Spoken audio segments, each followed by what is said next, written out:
A gente fala muito e cada vez mais, principalmente com a cultura digital, de a pessoa virar o seu próprio negócio. Os influenciadores estão aí para provar isso, mas a gente não vai falar de influenciadores hoje. A gente vai falar de pessoas que são um sucesso por serem elas mesmas, pela experiência que elas têm, pela carreira que elas construíram.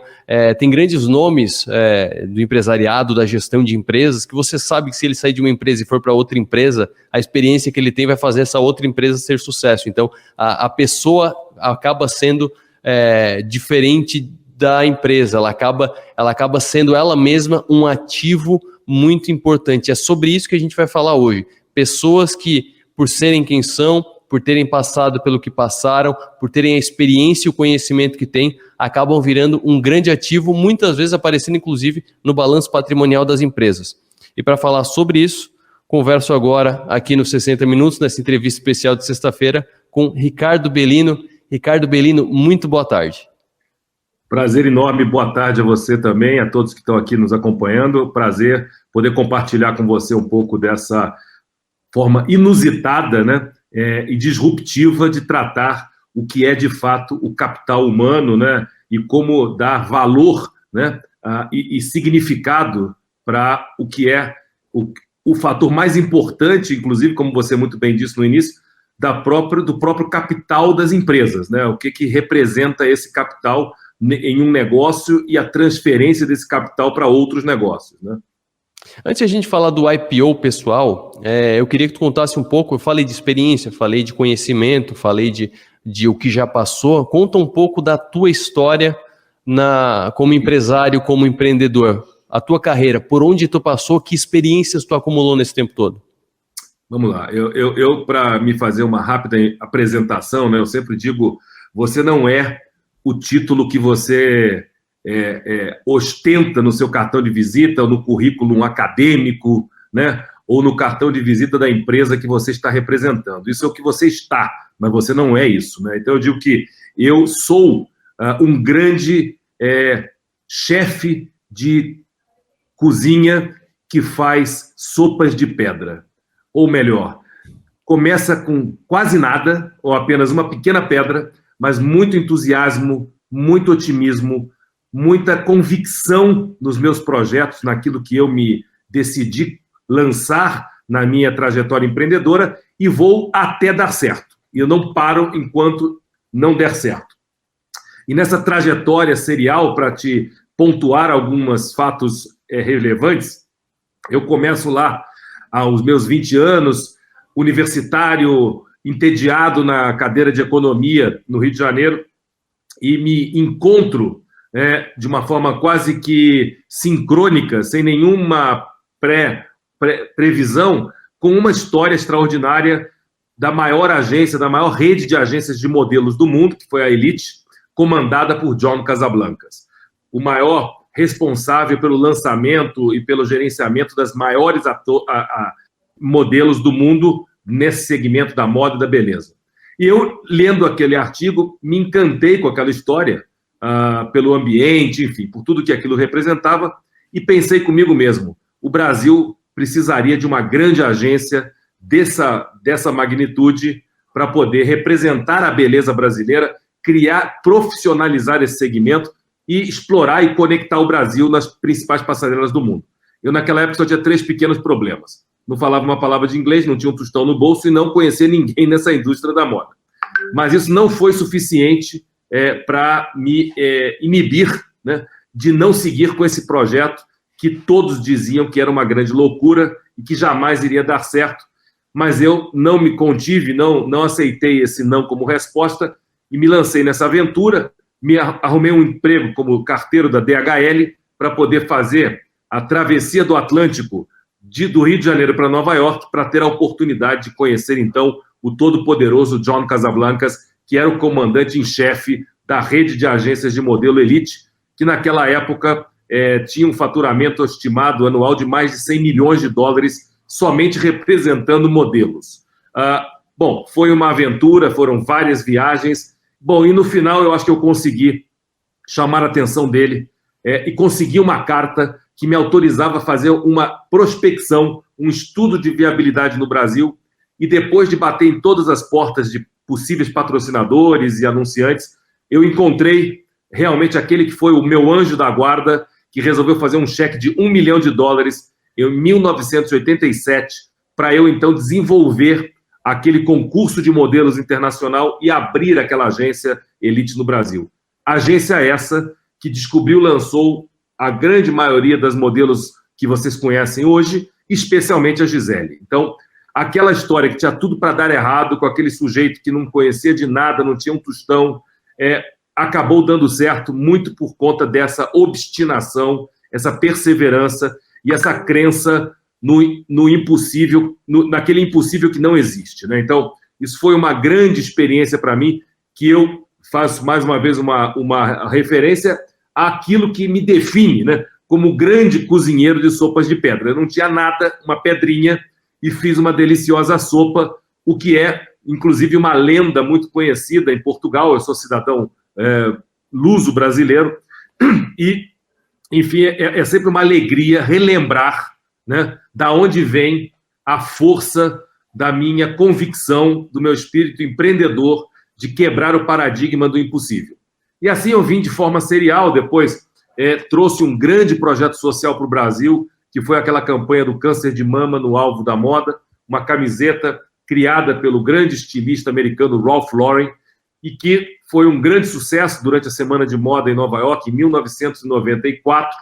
E em 95 eu trouxe essa campanha para o Brasil, mais uma vez rompendo o paradigma de que a campanha não iria dar certo, que iria fracassar no Brasil, e eu tenho a alegria de poder compartilhar com você que eu fui responsável por um movimento que impactou e vendeu mais de 14 milhões de camisetas no Brasil, arrecadando mais de 50 milhões para a pesquisa e o tratamento do câncer de mama, e, mais do que isso, me criando uma consciência de que eu, como empreendedor, também deveria e devo assumir um compromisso com o social, com a felicidade de outras pessoas e, nesse caso especificamente, com a vida das pessoas. Então, ter esse nível de responsabilidade mudou muito a forma como eu me enxergava, como eu me enxergo como pessoa, primeiro, como empreendedor e como agente de transformação no ecossistema, no meio ambiente onde eu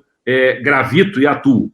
Depois tem uma história aqui também muito emblemática, que foi a passagem que me envolveu junto com o ex-presidente, naquela época, o empreendedor, o empresário Donald Trump, que me convidou para uma reunião no seu escritório em Nova York, e no dia que eu cheguei para a reunião, peguei ele de mau humor, e ele me disse diretamente que eu tinha apenas 3 minutos para convencê-lo daquela oportunidade, daquele projeto que eu vislumbrava desenvolver junto com ele, e eu tinha ali 2 opções: ficar completamente paralisado frente àquele ataque, né, aquela forma gentil de me receber, e ir embora e ficar falando mal dele nos últimos 20 anos, ou enfrentar o desafio e, ao invés de tentar responder aquela pergunta que não tinha resposta possível, eu promovi ali, fiz uma série de perguntas,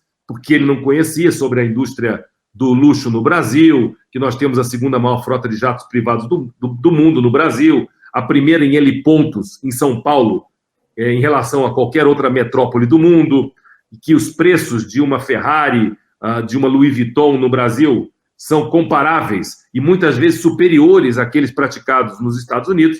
Então, tudo aquilo me levava a ter uma convicção de que a marca Trump poderia ter sucesso se associada a empreendimentos imobiliários no Brasil, e aquela forma atrevida de responder àquele desafio abriu um sorriso na sua face, e eu acabei ficando 1h30 conversando com ele, e 24 horas depois tínhamos um acordo de intenções assinado que deu origem à Trump Realty Brasil S.A., da qual eu fui o fundador e CEO por vários anos, e que foi a grande comprovação de que não há desafio suficientemente grande que você não possa enfrentar, inclusive transformá-lo em um negócio multimilionário. Então, acho que essas 3, só para trazer aqui alguns exemplos, né, essas três experiências me levaram a ter uma compreensão do meu papel, não só como empreendedor e empresário, mas um agente transformador de uma mudança de mentalidade, né? De uma mudança de mindset. E assim eu criei, em 2008, a Escola da Vida. Eu já tenho aí uma coleção de 15 livros publicados. Esse livro foi publicado pela editora Planeta, foi um livro que teve muito sucesso, e ele era, na verdade, mais do que um livro, um programa de democratização do empreendedorismo. Quer dizer, desmistificando aquilo que as pessoas buscam na leitura de sucessos, né? De grandes ícones, que é alguma fórmula mágica para ficar rico rápido, né? E isso não existe. Isso a gente sabe que é um engodo. Você precisa, de fato, muito trabalho, muito risco, né? Muito apetite para o risco, muita capacidade de cair e levantar para criar aquela resiliência fundamental para um empreendedor de sucesso. Então, hoje eu tenho uma agenda importante nessa área, dentro desse meu projeto da Escola da Vida, e é esse projeto que me motiva estar compartilhando sempre, como estamos aqui agora, de histórias, não para falar do Ricardo Bellino, mas para falar daquilo que pode ajudar outras pessoas a destravar, né, determinados gatilhos mentais que possam libertar as pessoas de uma crença limitante, de uma visão pequena, de um não acreditar, né, e não ter a coragem de tentar. Eu sempre digo que é melhor correr o risco de dar errado do que ter a frustração eterna de nunca ter tentado, né? Então, essa é um pouco a forma filosófica que eu tenho de conduzir a minha vida pessoal e profissional.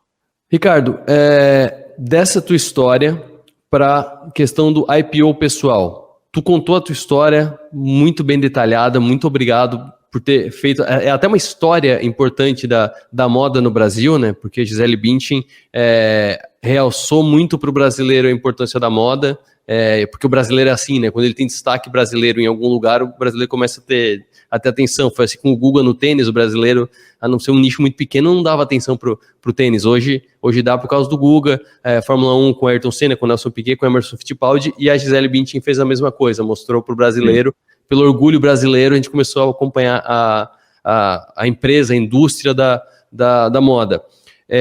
Então, assim, o valor que tu tens como empresário, principalmente nessa área, no empreendedorismo, e de valores intangíveis, que é o mercado de modelos, porque não tem um custo, né? Não tem uma base de matéria-prima para te poder pegar e eu custou tanto de farinha, tanto de água, tanto de ovo, fiz o bolo, 10% a mais é o meu lucro, tá vendido o bolo. Não, é totalmente intangível.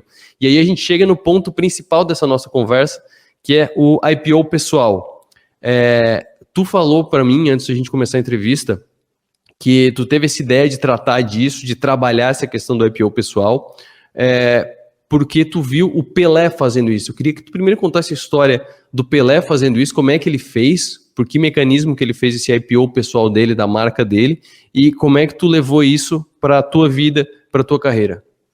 Eu acho que a gente tem que dar um passo anterior aqui, né? Pois não. A história do Pelé, ela aconteceu por uma circunstância, né, totalmente casual, mas ela vem anteriormente, né, de um processo. Eu fui convidado, provocado, na verdade, a fazer a proteção da minha marca pessoal, e não com o objetivo de me tornar um produto, né, uma camiseta, um boné, uma linha de sapato, de cinto, de perfume, mas convencido de que hoje, né, no mundo cada vez mais autoral, né, e cada vez menos institucional, a marca de uma pessoa é um ativo, né? Uhum. Também fez uma referência no início da nossa conversa os grandes influenciadores do mundo digital, que você vê, Cristiano Ronaldo, por exemplo, ele amalheia, ele gera mais renda com as ações dele do Instagram do que com o salário dele como jogador de futebol. Então, você imagina, ele é um veículo de comunicação, né? Ele é maior do que muitos veículos de comunicação. A audiência que ele tem, a penetração e a influência, né, que ele tem, a eficácia de uma mensagem que ele tem, assim como outros influenciadores nos seus diferentes áreas de atuação, tem uma relevância hoje gigantesca. Mudou, né, totalmente a lógica, né, do que era os meios de comunicação antigos, tradicionais, né? E a própria eficiência que tem hoje frente à concorrência dessa pulverização, né, de outdoors, de pessoas que se tornaram eles próprios veículos de comunicação. Bom, não é o meu caso, eu não sou uma pessoa popular, eu sou um empreendedor com projetos que ganharam muita notoriedade, e é uma trajetória de 3 décadas e meia, e eu fui então convencido a fazer essa proteção ampla da minha marca pessoal, Belino, que é como as pessoas me conhecem, e isso foi feito há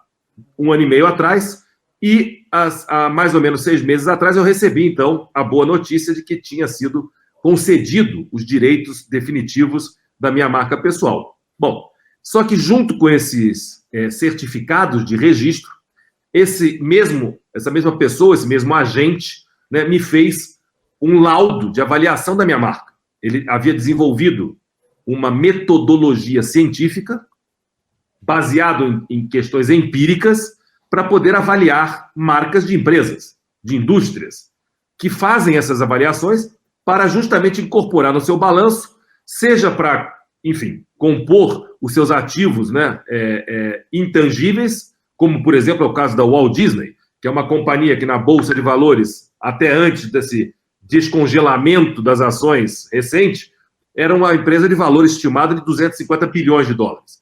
E 110 bilhões de dólares dos 250 são ativos intangíveis. São marcas registradas, são personagens, não tem nenhuma relação com os parques ou com aquilo que você poderia tocar, né, e tangibilizar como um ativo da Walt Disney Company. E dentro desse cenário... Você me escuta? Estou escutando sim. Perdão. Então, dentro desse cenário, eu recebi esse laudo e fiquei surpreso em ver na última linha, na última página, um valor atribuído à minha marca pessoal de 78 milhões de reais. E achei aquilo muito engraçado, muito simpático, fiquei feliz, mas, enfim, né, não via como forma de fato, tangibilizar aquele valor, né, enfim, dar liquidez àquele valor.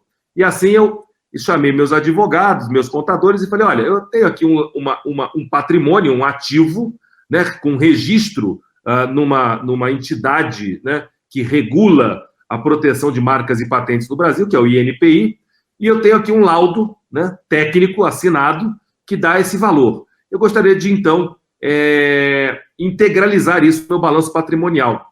O que vocês acham?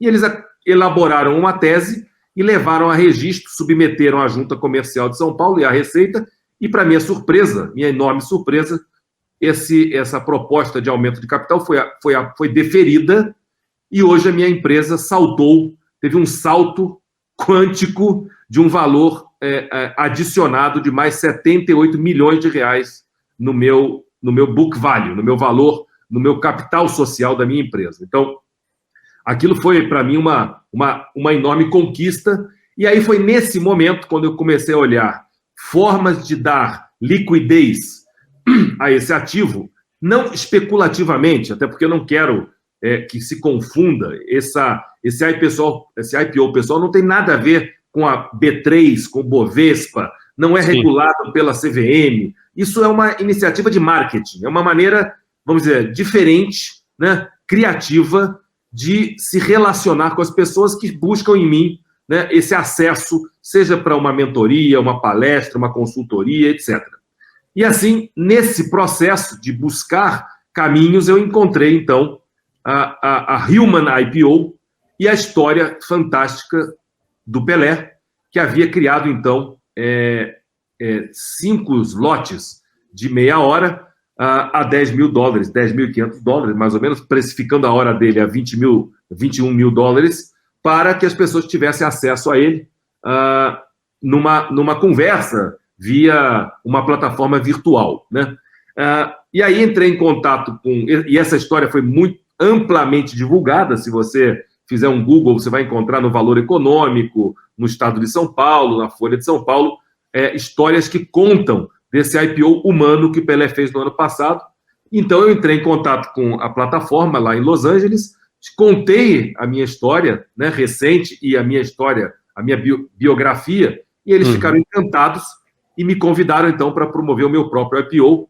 Precificaram a minha hora $5 mil, em R$26 mil a hora. Cada ação minha é uma fração de 1 minuto a $83,33, e tive a alegria de ter já uma emissão de 8 horas de 480 minutos, né, a um valor de R$208 mil. Então, validei a tese, né, a tese da precificação da minha ação e do meu tempo, né? Então, mas o mais importante aqui, eu acho, que não é falar das minhas ações ou do valor que está no meu balanço patrimonial, mas é chamar a atenção das pessoas para algo que eu acho muito relevante, que é você se reconhecer a sua melhor marca. É você reconhecer que a sua reputação, ela, de fato, tem um valor muito grande, né? Ela, inclusive, precede, né,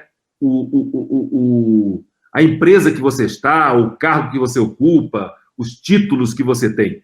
É você. Quando a pessoa entende que você é o seu maior e mais valioso capital, você constrói uma reputação, como no meu caso, eu comecei a construir essa reputação há 35, quase 40 anos, e eu não tinha reputação naquela época nenhuma. Eu digo que a reputação começa quando você não tem reputação. E você se preocupa mesmo quando você não tem nada para perder, para que você possa acumular o valor importante, como hoje eu posso olhar para essa avaliação, eu posso olhar para esse IPO e me alegrar, né, de que lá quando eu era uma criança, eu escutava meu avô paterno me chamar a atenção para o valor da palavra de um homem, para a reputação, para a ética, para o famoso fio do bigode, né? Coisas absolutamente esquecidas nos dias de hoje, né? Então, eu diria que o mais importante de tudo isso é quando você consegue entender esses compromissos com você mesmo, em primeiro lugar, esses valores inegociáveis, né? Eu digo que você passa a ter o controle e passa a ser um exímio investidor no que, para mim, é o maior ativo que um ser humano pode acumular, que chama-se felicidade. E esse ativo não é romântico, até porque Harvard Business School, uma das mais prestigiosas escolas de negócio do mundo, se não a mais, tem o seu programa mais popular hoje, que se chama justamente Happiness, ou seja, felicidade. E o que você conquista, né, quando você se forma nessa escola da vida, que inclusive é o nome da minha escola, na arte de investir em felicidade? Você conquista tudo aquilo que o dinheiro não pode comprar. Porque eu me relaciono com pessoas muito bem-sucedidas, pessoas muito ricas, né? E que chamam muito atenção pelas suas conquistas materiais. Mas não necessariamente são pessoas felizes. Não necessariamente estão preocupadas em preservar ou gerenciar uma carteira de ativos que não são exclusivamente ativos financeiros, né? E ter a capacidade de conquistar o que o dinheiro não pode comprar é o estágio máximo para você ser uma pessoa rica de fato na sua vida. O rico não é o que tem muito dinheiro na conta bancária. O rico é aquele que conquista o que o dinheiro não compra, que é a sua saúde, a sua felicidade, os seus amigos, a sua família, o seu dinheiro também, mas dentro de uma dimensão saudável. Isso não quer dizer que você tenha que ser modesto e pensar pequeno. Até porque eu sou uma pessoa que penso grande. Eu penso tão grande que já me fizeram uma brincadeira dizendo que tem o jeito de pensar grande e o jeito de pensar belino, que ele é o pensar grande alçado a uma outra potência, né? Então, não é um problema de pensar pequeno ou pensar grande. É ter um compromisso com cada um, né, consigo próprio, com esse ativo, com esse conceito de botar a felicidade antes do sucesso, e aí sim poder multiplicar essa capacidade de juntar pessoas que têm o mesmo propósito para multiplicar as possibilidades de êxito, de sucesso para ter negócios prósperos e pessoas felizes andando de mãos dadas. Ô Belino, deixa eu entender uma questão aqui, que foi uma das primeiras curiosidades que eu tive quando eu vi o teu nome ligado a essa expressão, que pô, é muito interessante, a IPO pessoal, e aí tu tá falando aqui da pessoa se entender como um ativo importante que ela acima até da empresa ou diferente da empresa, e enquanto tu falava, eu fiquei pensando aqui, eu não consegui pensar num exemplo melhor do que o Thiago Nigro com o Primo Rico. O Primo Rico é a marca dele, e aí tem o Grupo Primo, que tem vários influenciadores agora, e o Primo Rico é o Thiago Nigro, que é um influenciador de finanças, de investimentos, que o negócio dele vai crescendo, mas continua muito ligado a ele. O Primo Rico é ele, o Grupo Primo é do Primo Rico, que é ele. Então é algo que, se, por exemplo, alguém comprar o Grupo Primo e não tiver o Thiago Nigro, perde é mais ou menos o SBT com o Silvio Santos, eu imagino. Então, assim, como é que consegue definir isso, a importância da pessoa e da empresa, e principalmente para quando a pessoa que está ouvindo a gente conversar agora é uma pessoa que é a cara da empresa, como é que ela faz para construir a sua marca? Não estou nem falando da reputação, porque a reputação tem muito a ver com o que você faz de certo, errado, ético e tal, mas eu estou falando de construir a própria marca, de ela construir a sua marca, mas sem correr o risco de desfocar ou de desvalorizar a empresa que é dela. Não sei se eu consegui me fazer entender da pergunta. Construir a sua marca sem destruir a marca da empresa. Querido, outro exemplo que eu poderia trazer aqui, que é uma amiga queridíssima minha, no mesmo segmento, né, para não sairmos do ambiente das finanças, que é o ambiente que permeia a sua temática, que é a Natália Arcuri. Isso, Poupe, né? Exato. Então, aquele negócio é ela, né? Como o Primo Rico é ele, é o Thiago, né?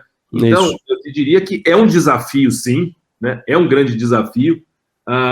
Certamente, são desafios que são contornáveis, se você olhar fazendo uma guinada radical para o mundo da moda, né? Você vê marcas como, por exemplo, Calvin Klein, que foram vendidas para outros grupos, e o Calvin Klein ainda está vivo, mas não se dedica mais ao negócio. A Fórum, né, no Brasil, que tinha o Tufido Eck, que era o grande mentor estilista, que também vendeu o seu negócio, e a companhia continuou e existiu. Se você me perguntar se ela continuou existindo com o mesmo brilho, com o mesmo sucesso, não sei. Né, eu acho que tem sim um impacto muito grande, até porque a marca é a pessoa, né, é o estilo, é o DNA. E o estilo, vamos lá, o estilo de fazer negócios pode ser aplicados às finanças, né, a como você educa as pessoas, tanto no caso do Thiago quanto da Natália, são educadores do segmento de finanças, né? Eles são os mentores, não é aquele negócio, ele começou, cresceu e é o que é, porque eles são grandes figuras que orientam, que mentoram as pessoas, né, na sua habilidade, né, de gerir o seu próprio recurso, de fazer o seu investimento, de fazer a gestão do seu patrimônio financeiro. Então, é realmente muito desafiante você substituir personagem tão emblemático, né, tão colado na sua marca, no caso de uma venda, né, ou no caso da pessoa vir a falecer, por exemplo, né? Então, são desafios que têm que ser cuidados na medida em que você possa construir, né, uma transição ou deixar de ser uma coisa tão personalíssimo para ser uma coisa mais institucional ou mais, enfim, né, apoiada na sua tese, na sua visão filosófica e até técnica do que você está promovendo e vendendo, mas que podem ter outros interlocutores que possam levar a sua missão, né, a sua mensagem para outras pessoas. Se você me disser se isso poderia ter um impacto no valor das ações no curto prazo, com certeza, né? Mas vai depender de como ela está estruturado, né? Como esse conteúdo é levado às pessoas, como essa mensagem continuará sendo levada. E, querido, a gente conhece a história da humanidade, né? Nós tivemos um Jesus Cristo, 12 apóstolos e depois de 2022 anos continuam contando a mesma história, né? Então, eu acho que tudo depende de como a organização se cria, né? Se estrutura para levar essa mensagem, enfim, né? E tudo aquilo que é inerente ao teu negócio para uma continuidade, porque o negócio não deveria depender somente de nós, né? A gente deveria fazer um negócio que se perpetua, né? Para que ele possa sobreviver até na nossa ausência, né? Então, mas é de fato um desafio muito grande e certamente tem que ser tratado com cuidados e proteção daqueles que ou vão comprar o seu negócio ou co-investir com você para que a coisa possa ser um bom negócio para todos, né? Ricardo Bellino, muito obrigado pela conversa, muito obrigado por ter aberto o teu passado e apresentado as lições que tu carregou desde que tu começou com a Elite Models, desde que tu começou no mercado da moda.